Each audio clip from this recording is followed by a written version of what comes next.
ndoa iliyodumu mpaka umauti unamfika ndugu yetu, na tunatambua pia ya kwamba marehemu ameacha mke mmoja na watoto wawili. Nikiingia katika kipengele cha kifo, marehemu amefariki kutokana na majeraha yaliyosababishwa na kupigwa sehemu mbalimbali za mwili wake, na imekuwa mara nyingine sio rahisi kuishia hapo tu, lakini nizungumze kidogo. Alipata majeraha yaliyosababishwa na kupigwa sehemu mbalimbali za mwili wake.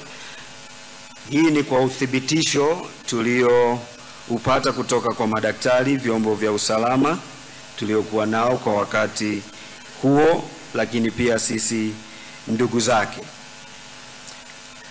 Lakini bado linabaki swali la nani, nini, wapi, kwa namna gani, na hili tunaweza kuishia hapo, kwa maana ya kwamba linaendelea kufanyiwa uchunguzi na vyombo vyetu vya ulinzi na usalama.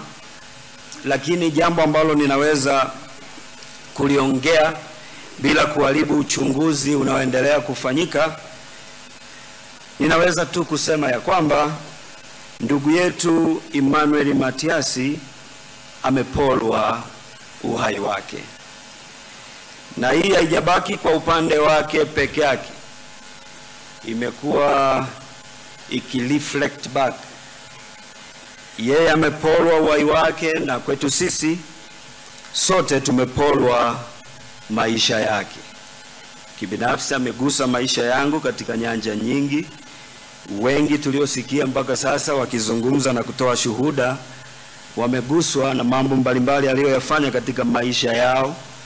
Kwa hiyo licha ya kuporwa uhai wake, sisi tumeporwa maisha yake kwetu, na nitoe rai kwetu ama changamoto tu ya kwamba kwetu sisi tunaobaki tukimtazama namna alivyokuwa na maono, utekelezaji, kwa sababu kuwa na maono ni jambo moja, kutekeleza ni jambo jingine.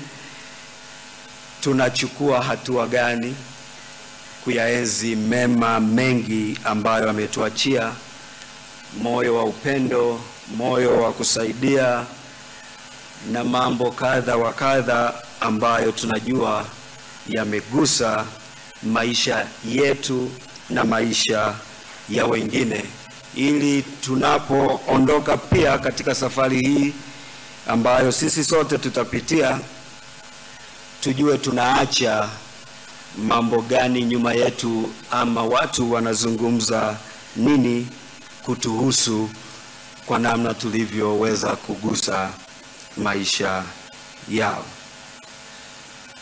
Nipende kuishia hapo. Nashukuru kwa kusikiliza na kutukimbilia katika wakati wetu huu mgumu wa maombolezo ya ndugu yetu, na nimalizie kwa kusema Bwana alitoa na Bwana ametoa, jina la Bwana na libarikiwe.